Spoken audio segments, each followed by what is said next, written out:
Hey everybody, Tim Kawakami here for an emergency 49ers Plus Minus podcast with my co-host Matt Barrows of The Athletic. The news came down, the news that the 49ers were fearing. I don't know that you and I for sure thought it was going to be a torn ACL, but obviously when they say it's not off the table, that possibility, which is what they said yesterday, it's, it is headed that way. And it turns out Nick Bosa did tear his ACL. As you clarified, it was not the same knee as he tore in 2020. It's the one he tore when he was in high school. Yeah. So he's torn both his ACLs. He's out for the season. 49ers and Kyle Shanahan both said I guess Kyle Shanahan said it's a clean tear. It's like that's all it is, which is different than say the Brandon Ayuk knee injury, which was ACL, MCL, and many other things. Barris, Kyle Shanahan spoke briefly to the media today. The news has been kind of soaking in for 49ers fans, and I'm sure the 49ers all day. What's your first impression of what happens now?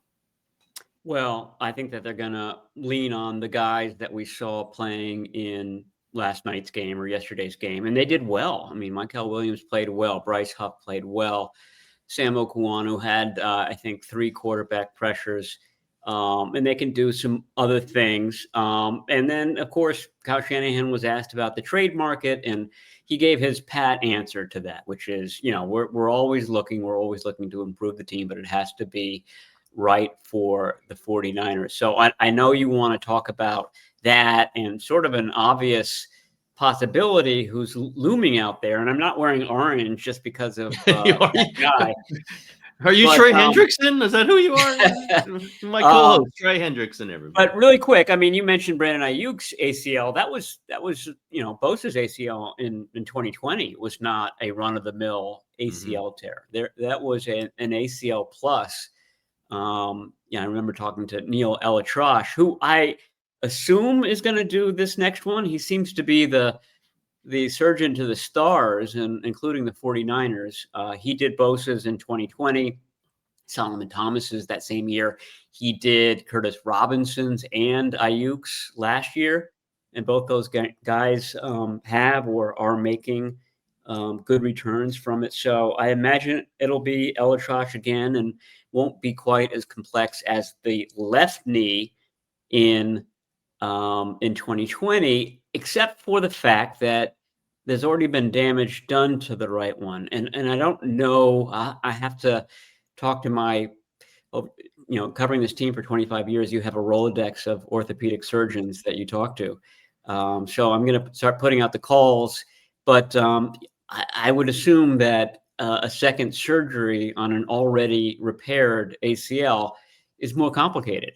There might be more risk to it, but we have to know the details of the first one. This was in 2015 when he was a senior at St. Thomas Aquinas in Fort Lauderdale, and it was described as a partial tear. So I don't know if that's yet another nuance to this that needs to be considered, but he's had damage to it before. He'll probably have surgery. They usually have it a week or so after the injury when swelling goes down and they can basically see better, operate better in the knee. So that's what is ahead. I mean, I would imagine that he's, the timeline on it is that he can get cleared by week 1 of 2026. Yep. Nick Bosa, obviously, such an important part of this defense. We did see kind of Bryce Huff kind of took the role. It looked like he was kind of moving back and forth the way Bosa does. And maybe that way you can just have Michael Williams stay in his normal role. I think that makes some sense. Although Bryce Huff was not brought in here to be an every down Bosa, right? He's not that guy probably. And Michael Williams got a lot of talent. He's not exactly a pass rusher, but he has a massive amount of talent. I could see them, kind of sharing that role. I think Shanahan mentioned that. They're going to have to see that from a bunch of people. But he did mention one thing. It's like, this is what we were hoping with Nick, right? This is what we were seeing with Nick. It's going to be a lot to ask these players, and there's going to be other ones to just say, okay, you just do more. When they had the system kind of set up where they do what they do around as compliments to Nick Bosa. So, I think they can get through several games. I think they could even possibly make the playoffs if they don't make a big move here. I'm not saying they have to, but I do think there's a responsibility when you go 3-0 that this season still could be something, right? It still could be memorable. Maybe there's more urgency than if you're 1-2. I think there is. I think, you've seen some growth on this defense. You've got Robert Saleh, who, by the way, the last year Saleh was defensive coordinator of the 49ers. Guess what happened? Nick Bosa tore his ACL early in the season. It happens again with Saleh. But he actually had that defense playing decently, right, without Bosa. You didn't have a Michael Williams back then. You had Kerry Hyder, right? You had some other different names. I do think the 3-0 start kind of alters, at least within the locker room. We'll see, and probably with Kyle Shanahan and John Lynch, we'll see if it alters it with Jed York, Parag Marate, other people in there. But Barrows, so you think that at 3-0, there's a little increased responsibility to just see what's out there on the trade market? See, I'm not saying give up 2 first-round picks and pay $47 million a year like the Packers did for Micah Parsons, but I think they need to explore this. Yeah. Do you do that now or do you wait and see? I mean, I can't remember a time that they traded. Well, they did the Laken Tomlinson trade just before the start of the season back in 2017. But usually teams, including the 49ers, go right up into the deadline. And that way, teams know what their season McCaffrey was like. McCaffrey was right near the deadline. Yeah. The receiver they got in 2019 was right near the deadline. All that stuff. Chase Young a couple of years ago. So you know what's happening. You don't want to trade for a guy and then have 2 more guys go out and basically your season is over by week 8. So I mean, I would imagine that that's what they do this year. See how this crew works without Nick Bosa. See if you can beat the Jaguars and maybe the Rams in Los Angeles without Nick Bosa. But the guy that you brought up in your column, and I'll let you, because you've obviously researched this more than I have, is interesting because he's now on a team that, he's interesting from a lot of angles. He's a very, very good pass rusher, as shown by his sack totals. But he's now on a team that, it has taken as big a wallop as any team early in the season. And I'm talking about the Bengals and Joe Burrow and his toe injury. It requires surgery. It's going to knock him out, majority of the year. And, you've got an ownership group that hasn't wanted to pay this guy either. So, all the planets are aligning for something to happen here. But you've looked into it. I mean, how realistic is it? Is this just a ploy for clicks, Tim, or do you? Well, that's my whole life. This is realistic. It's realistic because one, they like him. You and I both know they've liked him for a while. I don't think that the Bengals were picking up the phone over the last few years, but if they did, the 49ers would have talked to them. They like him a lot. He's definitely a guy that I've heard. Myles Garrett, obviously, you can't get him. Max Crosby and Trey Hendrickson. Those are the 3 guys I've always heard. Like, if they were to get another one, they'd like to get one of those guys if they possibly could. But that's in another era when they were paying more. But I also think the fact that he is a free agent. Like, he's a pending free agent. I don't think it's likely that the Bengals are going to get him back. It's almost like a baseball trade at this point. I guess they could franchise tag him and just but why would you do that in a situation where the guy does not want to be there? He's 30, so he's not going to get the monster Micah Parsons, Nick Bosa contract. He might want it. He's not getting it. 30-year-olds don't get the same kind of deals that 24 and 25-year-olds get. And also, I don't know that the Bengals are going to get this massive trade offer from another team. Maybe, but 2 first-round picks, no, they're not getting that. They're probably looking, if they're going to do this, and I would advise them to trade Trey Hendrickson to somebody so you get something for him. And this season's over, so you just get him off your salary right now. Although similar, he's similar to McCaffrey in a little bit. Another similarity, McCaffrey was only, because the restructures, was only a $1.1 million salary the 49ers took. No problem. Trey Hendrickson, due to all his contractual stuff, is a $16 million base salary. That's significantly more than one, but it's for a top flight pass rusher. It's almost nothing, right? Leonard Floyd was right around there. This is a very, very, acceptable deal. And so I think the 49ers, I assume they know him because I've heard so much about why they like him, that they probably think they would have a good shot at resigning him and not a crazy number, would make the Bengals probably more likely to trade him to the 49ers, because you can build in conditions, right? You build in these conditional picks. If they make the playoffs, it's this. If he resigns, it's this. If he doesn't resign, it's this. I built that out in my mind, a first and a second. If you get him, make the playoffs, and he resigns. Just a first if you make the playoffs and he doesn't resign. Just a second if you don't make the playoffs and he doesn't resign. Just build it on that tier. Could the Bengals get offered more than a first and a second? The best possible package of 49ers possibly in my world would give up? I don't think they could, Barrows. And I think they think it might be likely because this is a good 49ers team, assuming you can drop Hendricks in there. And you'd have to build in a snap count for him, right? Because if he gets hurt, then the whole thing gets tossed out. But if he plays a certain amount of defensive snaps, you make the playoffs, and he resigns with the 49ers, you get a first and a second. I don't know that they could do better than that. I went through that really fast. That's in my column. But does that sound like a reasonable kind of tiering system for what a reasonable offer could be for Trey Hendrickson? What if the 49ers just trade him for this season? That's a second round pick. Yeah, that would be a second round pick in my tiering system. That if he doesn't resign, it's a second round pick. I would think that would appeal to the 49ers, a team that watched its pennies this year and is really conscientious of the future, wanting lots of draft picks, not wanting a lot of salary cap in future years and things like that, wanting to have it all roll over. I would imagine that would be the ideal for them. You get Trey Hendrickson as a Nick Bosa replacement this year, and then when Nick Bosa comes back from his ACL, Hendrickson leaves. Or you resign him. I mean, or you resign him, but I don't think that that's. I mean, all signs that they've made in 2025 suggest they're not interested in signing someone in his 30s to a long-term deal.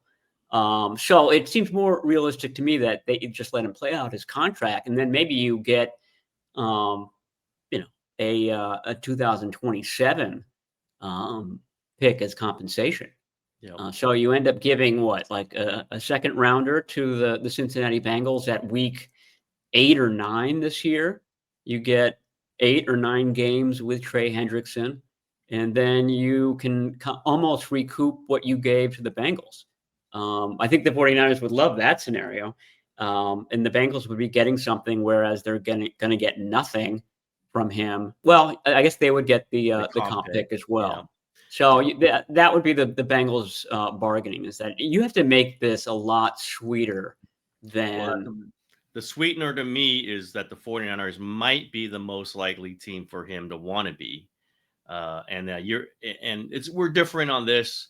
I think the 49ers would like to re-sign him now, but it wouldn't be for $120 million guaranteed. That they're not going to do. But at 30 years old, you're not going to get that either.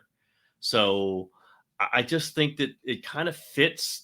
They don't mind being in business with somebody like that if it's not going to cost them way down the road. I know it's a lot when you have Bosa already on that contract, but man, these are players you want on your team. These are good players. And then the thought of having them both next season, I think that's worth first, second, third, whatever it would cost. If you've already made the playoffs, you've already cashed in this season. And I think this season is worth defending. It's worth saying, okay, you guys have played really gutty to get these 3 wins, 2 of them without Brock Purdy. Let's push in a chip here. Not everything, though. That's some of these teams get stuck with that. And when you give up the multiple first round picks, you have to give the new contract, right? We're in it. We're pot committed. Laramie Tunzel was that, they trade him for 2 first round picks for him, Houston. And once you do that, he hits free agency, you have to resign him no matter what the number is. You would not have to do that if the 49ers. You could just say, okay, we'll give up the second round pick or whatever that pick would turn out to be if all else fails and you don't resign him. That's okay. And we gave ourselves a shot at it. And he had 17 and a half sacks last year. And he's a great player. I just think the short-term part of it actually fits the 49ers. It really does. Whether it's 1 year or it's 3 years. I think he'd like to. I mean, you played all those years in Cincinnati. Wouldn't you like to play for the 49ers? It's not quite Trent Williams and Christian McCaffrey, but it's similar. If you look at it, they had an in with Trent Williams. They absolutely knew that he wanted to come. He did approve the trade. He could have been traded to the Vikings. He did not want to go there. It still cost him money. He didn't give him a break on that, but he's Trent Williams, and he earned it. Christian McCaffrey, the same thing. Like, they had an insight that this guy's going to want to be still on this team. Even whatever contractual situation is, we'll figure it out with him. I think they would feel similarly about Trey Hendrickson. Again, it might not work out, but you'd feel good about it. So you can put these tiers on it where you're not exposing yourself to the most amount of risk. You're keeping your first round pick if all doesn't work out. Because they might want to keep some of these picks. I think they need to draft a tackle at some point in Barrows. They need to draft some people and tight end at some point, running back at some point. But maybe they shouldn't draft running backs in the first 3 rounds. But they do want to keep their picks. They want to maintain, a financial situation where they've got young players on rookie deals while they're paying the quarterback what they're paying them and all the other guys. But I just feel the scaling where you're not going to go for Michael Parsons. You're not going for Myles Garrett, but you're going to go for somebody who you've always liked for a long time, and it's not going to cost you 45, 50, whatever the hell the new contracts are going to be, if that works out. And I don't know. I mean, who else is going to bid for him? There clearly could be teams jumping in there, but I think the 49ers would have the most urgency. And I try to do it as soon as possible, Bears. I try to have them for as many games as I can. I'd want them, if I could, for that Rams game. Maybe it's not possible. But this is the need now. And again, barring further injuries to everybody, and obviously you never know, but you can't ever know. I would try to do it as soon as possible. Maybe the Bengals aren't doing it, but if I'm the Bengals, I'm like picking up the call now. Like, where can we get a first round pick? How do we get a first round pick? Because that's probably the max you can get for him right now. Yeah. I mean, I think that's what the Bengals would want. I mean, the Bengals would look at the 49ers, look at that 3-0 record and say, okay, if you gave us a second round pick, it's almost a third at this point. A first rounder is almost a second. So I'm sure that's what they want. And then the 49ers would have to kind of weigh that against what their organizational plan was. I mean, they decided to kind of rip off a Band-Aid and do a lot of bookkeeping, get rid of a lot of 30-somethings, get rid of a lot of veterans. And this would be counter to that, absolutely counter to that, with a guy that you like, and you have a very reasonable expectation that he's going to deliver for you. But this is also kind of going against the Kawakami rule that you've been instilling in us all these weeks, which is, you have all these injuries and they don't necessarily go away, and that they'll probably keep getting worse as the season goes on. You can't wave a magic wand and think, oh, by week 9, everybody but Nick Bosa is going to be back in the lineup. This has been a 1 step forward, 2 steps back team since late July. So, I mean, that's why if I'm the 49ers, I might want to wait on this, because today it's Nick Bosa. I mean, who knows who's going to be against the Jaguars? They lose somebody important. I said this last night when we were talking. They lose a team captain just about every week, and they had 8 of them. And they're basically down to half at this point. So, I mean, that's the caution for the 49ers. Yes, you're 3-0. You've beaten the Seahawks, you've beaten the Saints, and you've beaten the Cardinals. Are you really good, and can you sustain that throughout a whole season when already there are cracks and fissures all over the organization?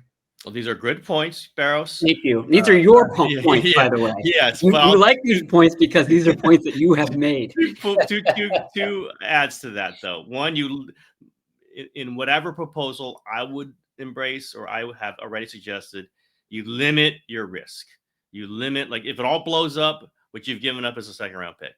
Not great, but you can survive that. They've blown second round picks, right? Yeah, Many Drake second Jackson. round picks. You're giving up Drake Jackson. Yeah. So like it's an option, it's an opportunity to get somebody good. You might not. It's not like a first round pick where it's the worst one. Pick 31 is Ricky Pearsall, who turns out it's very good. So you don't go too far on the offer, which I don't think you'd have to do. And a corollary to everybody could get hurt is that's not just limited to your team. That's the Rams. That's the Cardinals who lost James Conner. That's, the Seahawks. Everybody could have injuries. What's the most important thing is getting the wins. They have 3 wins in their pocket. Doesn't mean they're great. Doesn't mean they will be great. Doesn't mean that they won't have even more injuries than everyone else continuously. But you do have those 3 wins. And just averaging out the way this could work with the injuries versus all else, I don't know. I mean, Bosa's the big one, obviously, but it could balance out kind of, in comparison to everyone else. Do I think they're going to win a Super Bowl? Would they have won it with Nick Bosa?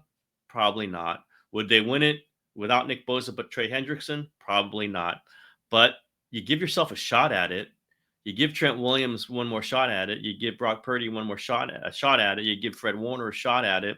I do believe in the value of that, which is one of the reasons one of the main reasons I didn't like the salary purging. I just didn't understand why you'd make yourself weaker when you didn't have to, when you have these really great players in your locker room. You're paying them a lot. And just having Leonard Floyd, I will bring it up, would not be terrible right now. And I kept saying at the time, you don't know if someone else is going to get hurt and you really might need them. And guess what? Someone else got hurt and you might need them. And he stays healthy, as you have helpfully pointed out. That guy plays. He's playing for the Falcons. Is he playing great for the Falcons? Well, they're not very good right now, but he's playing. He has a sack. I just if to defend what they've done, which is fight through 3 games and win them at the end, I just think you honor that, you defend it by trying to make a move like this. Again, you don't destroy your future chances. You don't put yourself into a corner. Again, don't trade 2 first-round picks because then you almost have to re-sign him, and you don't want to be in that position. But a second-round pick that could turn into a first is not that thing. So I don't know. I just can't think of anyone else who would fit this, by the way. I looked at some other people who could be available. Kayvon Thibodeau has been mentioned. He's young, whatever. I hadn't been 11 and a half, has been his most sacks. Why is not, the Giants aren't in love with him? Why did they draft somebody, Abdul Carter, ahead of him? He's 24. He'd want a huge new deal too. Like he would be one of those guys you're paying for the future on. And I don't know if we're at that point. I just don't. If you're trading for him and it's going to cost a first round pick, I don't love that. Maybe it is him. He's a lighter defensive end, which it's kind of Bryce Huff's role, right? Already, would you want him and Bryce Huff on the field together? I don't know about that. I came up with some familiar names, by the way, Barrows. Chase Young, but he's hurt a lot. He's hurt right now. Yeah, I don't know, and he would cost. I don't know. That's a great one. Eric Armstead, not the quite same player as Nick Bosa. I don't think he's coming. There was one other familiar name I can't even remember now. These are not ideal candidates. And I don't know who's, Danielle Hunter's been thrown out there, but I don't think he's going anywhere. These are tough guys to get because they tend to sign with the teams that have them because that's what you do. They're like quarterbacks. You don't tend to see them jumping around, the great ones. I think Trey Hendrickson's moving. I think he's moving this year. I think he's going to get traded this year. It just fits the 49ers personality, not the recent financial personality. So they'd have to get away from that a little bit. But maybe some of the cutting has allowed them to do something like this. Wouldn't Jed love to stare me down after I've been ripping him so much for being cheap after they get Trey Hendrickson? Wouldn't he love that? He'd get on his podcast, Jed, after that and stare me down. And I'd say, listen, I appreciate the fact that happened, but it's got to happen. Let's see it happen. Again, you don't have to get him. maybe the Bengals, just the price is too high. Maybe somebody outbid you, the Ravens or some other, team that's the Commanders or something. I don't know. But if I'm the 49ers, I got to get involved in this. I got to get on the call right now because it's how they got Trent Williams and Christian McCaffrey in a similar fashion, because you had a target on this guy. He's going to fit, and you have this need, and it probably, possibly, maybe won't cost a guaranteed first-round pick. And I think that's where the 49ers market is right now. People will draw allusions to 2020 when Nick Bosa went down in week 2. But I just looked at the roster, who was in the starting lineup the week after that, and they won that game. Remember, it was the back-to-back games in East Rutherford in MetLife Stadium. So the first one was against the Jets, and then the second one was against the Giants, and they just blew the Giants out.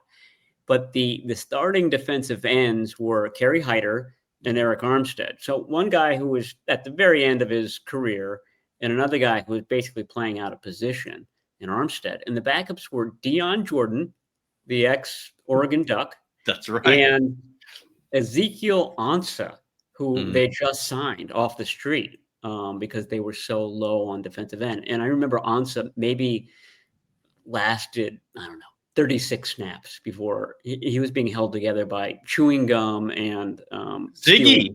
My guy Ziggy. He was at the end of his career. He was a historic guy from back in the Detroit Lions days. So it was an easy kind of transition, an easy pickup, but he didn't last long. Dion Jordan was not good. I don't know if Hyder played much beyond that season. And then Eric Armstead found his spot as a defensive tackle. So it's sort of night and day difference between the roster back then and the roster now. They also lost Raheem Mostert in that game, and they lost Jimmy Garoppolo in that game. So it was a parade of injuries. I wonder about, I forget what the Titans record is right now, but like somebody like Arden Key, somebody that has played for them, has got that, duality about them, that they can play inside, they can play outside. You can get a lot of bang for your buck out of it. I bet that would be sort of like the Kendrick Bourne of defensive ends. Familiar, you're going to get a little bit out of him than maybe what you trade to get him. I think that they'll probably end up doing that. Like I keep saying, I think that they're going to wait and see what happens over these next few games. If they beat the Rams and they're 5-0, I mean, it's a great. I mean, I think by, I don't even know when the trade deadline is this year. It was early November last year. Everything's earlier this year though. Yeah. So let's just say late October, you played 8 games, you played 9 games. You're going to know who the really bad teams are at that point, obviously. And I think it'll be a list of guys. Trey Hendrickson's probably going to be at the top of the list no matter what, but there will be more guys because we will know the teams that are looking to shed players for draft picks. All understood. Arden Key would be, he'd be Leonard Floyd, right? He'd be maybe even a little worse than Leonard Floyd. I would understand more of a depth piece, right? I don't know that he would jump over Bryce Huff. I don't know that he could probably spell Bryce Huff, make sure Bryce Huff's not going 50 snaps a game, 55 snaps a game. No worries on all that. I just if I'm 49ers, I want Trey Hendrickson against the Rams. Like I want him for these games. They don't have many big ones, so that's a big one. But the timing might not be right for that. If they win it, and I'm almost going to go the other way. They win it, you have more to lose this season. Like you are building yourself something valuable here that you want to keep going. You don't want to mess it up if you don't have the right defensive end. My opinion, it's all arguable. That fit, I just started looking at it going, this fit is so good. We've heard how much they love him. He really plays like a 49er defensive end. 17 and a half sacks the last 2 years, led the league with 17 and a half last season. This guy's a great player, and he might be just one time cut and paste, boop, there he is.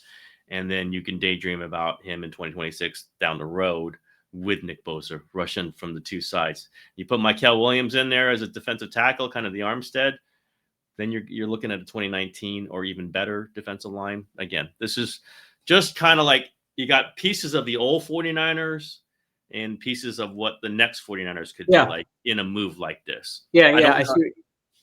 I see what you're saying. And I agree with you. I mean, it's a rare, thing that you can do that you can't totally replace Nick Bosa. I mean, we haven't even gotten to what he's been meaning in the locker room from a leadership standpoint. He's really kind of grown in that role. But on the field, it's almost a 1-for-1. I mean, you have to ask yourself, okay, how long will it take him to learn the steps and all the nuances of the Kasurik system? But 17.5 sacks is 17.5 sacks. I don't think you're gonna look a gift horse in the mouth there. I just looked up while you were talking. I was definitely listening to you while I was doing this. You tuned me out. But I wanted to see whether the Bengals were just using this guy up, knowing that the season could be lost. They could end up trading him.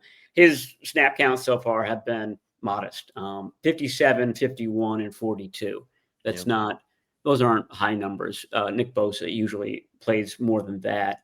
Bryce Huff, for example, played 36 yesterday. Nick Bosa played basically the whole first quarter and a lot of snaps in the first quarter too. So that was about 10 more than he usually does. So you figure he might log 12 to 15 more than normal if they went with that system. They could bring in a fifth guy. It would be Robert Beal or Travis Gibson. I don't think that either of those guys would get a ton of snaps a game. If you brought a Beal, you're bringing him up because Sam Okuwanu is going to get more snaps on defense, and you don't want him playing special teams as much as he has. He's played a lot of special teams. So Beal would be the special teams guy for defensive linemen, and that would allow Okuwanu to get some more snaps. Gibson, though, I mean, he's kind of intriguing. He's the guy that both you and I pointed out in the preseason. He's a pass rusher through and through. That's what he does. So he would be like a Bryce Huff. You bring him in specialty packages. You give him 20 snaps a game, and you hope he winds up with 5 sacks by the end of the season. So I'm sure the 49ers are doing exactly what we're doing right now, but with more people and more committee meetings, with more VPs. But not as much brain power, clearly. Yeah. I mean, geez. They're making sure when's that 49ers plus money is going to post. We need to listen. We need some options here. We need to hear what they're proposing. Let's float this trial balloon. Oh wait, Matt and Tim already went over. It's not hard to jump to Trey Hendrickson. That's like you and I know that it's not hard for the 49ers HQ to be wondering. Underline Trey Hendrickson seems to be like the right kind of fit. Just lacking, in the past, Danielle Hunter's been on the market. There's been some guy, Chase Young's been on the market. This thing is just Hendrickson is just way, heads above all those, just because the 17.5. This is just, those are numbers that Bosa has not put up, right? He's done it 1 year. Would he have 20 1 year when he was defensive player of the year? But he hasn't done 17.5. Those are massive numbers. Yeah, he did 15.5 in 21, and then 18.5 the following year. It was getting close to 20. I think then he didn't get a few in the last last few, but it was way up there. Jinxed him. Yeah, 18.5 in 22. Yeah, and then he hasn't really come close to that since 10.5, 9, and then he had 2 before his injury this year. Yep. Well, I mean, we could take time to say, I thought he was going to have a huge year, and he means so much to the 49ers. You could just tell it from their reactions yesterday, even without knowing for sure it was an ACL tear. Trent Williams, obviously a very important person to Trent, and he sounded, happy for the win, but a little heartbroken for the cost of it. Other players, just, the way they look at Bosa as a player, the way they look at him as a personality, incredibly important person in this team. and it's something they'll have to deal with. I don't know that Jacksonville is going to be the truest test of that, but we'll see.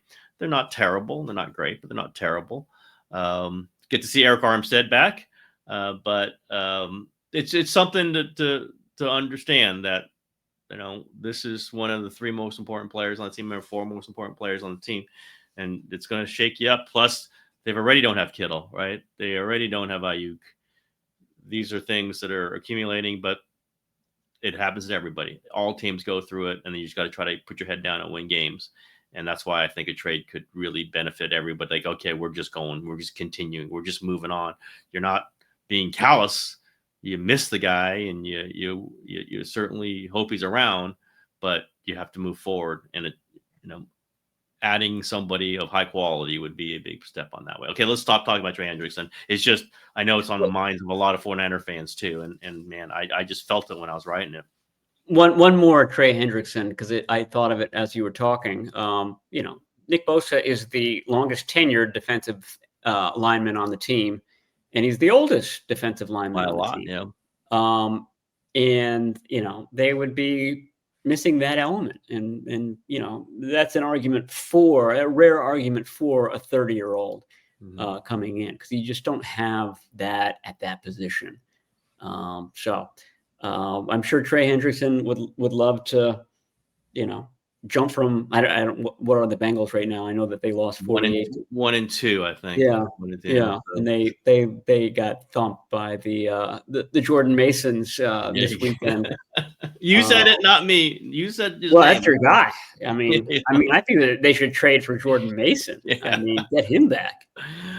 I will get into that at some point, but that's another one I could not understand, the 49ers being so happy to get rid of him. But oh well, that is what they did. There's no turning back on it now. But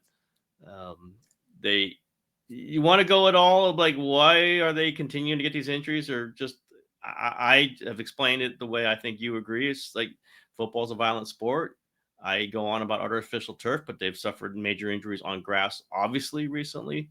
Nick Bosa's injury is one in 2020 was on that terrible turf in New York.